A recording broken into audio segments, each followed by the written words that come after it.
Hey guys, how's it going? How is your week? I hope you're good. So today I want to talk about something that I found really strange. Yeah, and I want to talk about it because it's like I hope I'm not the only one who noticed this. Yeah, and in case you might be someone that this might affect, it is very important that you know. So someone reached out to me last week. This person had gotten admission into Conestoga College for May of 2024 in a certain graduate certificate program. In fact, it's administrative business management. They had gotten the admission and all of that. That was before RCC talked about the provincial attestation letters and the CAPs. So, like everybody knows, nobody could apply for visa at that time. So it was suspended, hoping that by the time they start issuing attestation letters, she'll be able to get her PAL and then be able to apply for visa. Only for her to apply for attestation letter from Conestoga College, and they responded back to tell her that her program is not provincial attestation letter eligible. I'm like, what in heavens is that? Are there programs that are not PAL eligible? And you did not inform the students. Like, she wasn't informed by Conestoga College. She reached out to Conestoga College, filled out the form to get her provincial attestation letter, only for them to tell her that program is not PAL eligible and they were canceling her admission. Can you imagine that?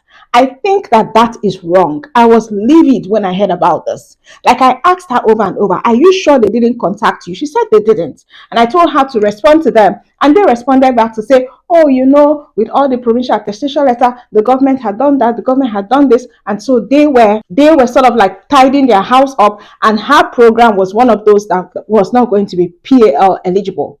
I asked her to ask them for a list of programs that are PAL eligible. Their response was one of those responses repeating what they had said before, and they did not give her any list. So obviously, Conestoga College has a list of schools that are no longer PAL eligible. However, they did say that they were going to update their program page. So if you don't find a program there, then that means it's not PAL eligible. And that is fine. I'm completely okay with that. The problem I have is then why do you not let students know who were already supposed to be coming in May and could not come in May? And now, trying to defer to September, you're now saying that, they are not PAL eligible. Is there anyone here who has had that issue with Conestoga College or any other school? Because I suspect it is not just Conestoga College. It might be other schools, because since they now have all the bottlenecks in terms of provincial attestation letter and student caps, I feel that they will give students who are in the programs that they feel are their best programs a chance. And I'm fine with that. What I just don't like is that you did not inform the students.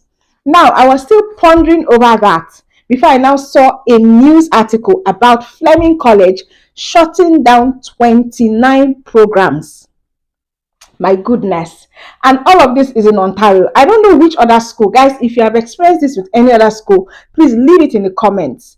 It is really, really an unsettling situation when students have to find out on the news or on a news article that the program that they have selected before either is not PAL eligible, or is no longer going to be available in the school. I think that every student should have been informed. You should have written a letter to all the students to let them know.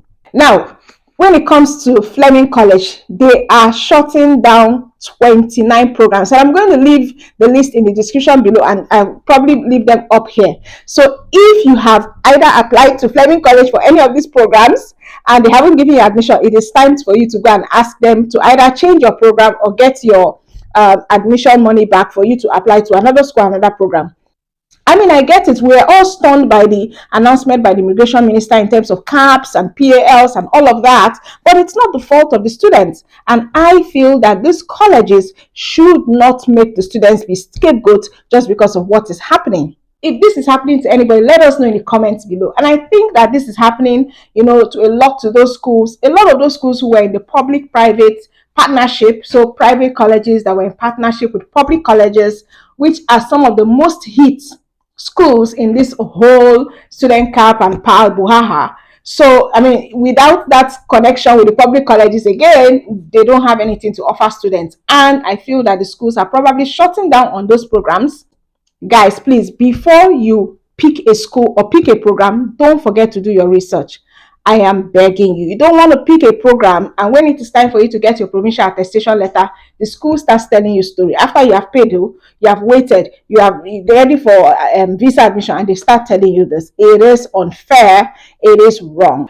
So what I want to say, guys, is if you are applying to a college in Canada, please go and check their websites. I'm sure that a lot of them, the programs that are available would have changed, because they would have been kicking off some programs, canceling some programs, and all of that, getting rid of programs that they think will not give them the best chance at getting provincial attestation letters, or at having a good number of students that will be within the cap for their schools. So make sure you are checking the programs on their website before you apply. And if you are waiting for provincial attestation letter from the school and they are delaying, then there might be a problem, because if they are delaying, does it mean that, what are they checking? Like, if you already applied and you were supposed to come in since May or September, what are they still checking? Make sure that you are reaching out to them and asking, oh, is my program PAL eligible? Why are you wasting time? This is so that you can have enough time to apply to another program or another school if you need to, so you don't waste time and then have to wait for the next intake. Like I said before, go check on the school website.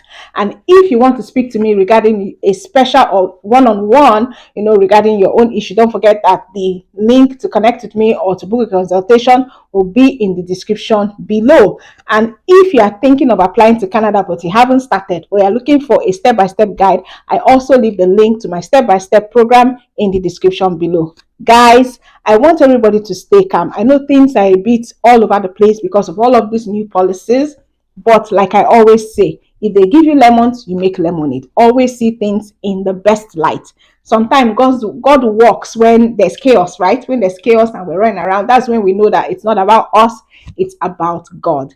Guys, don't forget to like the video, share it, because a lot of people need to get this information, and also subscribe if you haven't already done so. Thank you guys for all your love, and I encourage you to watch this video next to see the top provinces in Canada with the lowest student cap and the highest approval rate, so that you're applying to the right provinces. I'll see you guys in the next one. Take care and bye.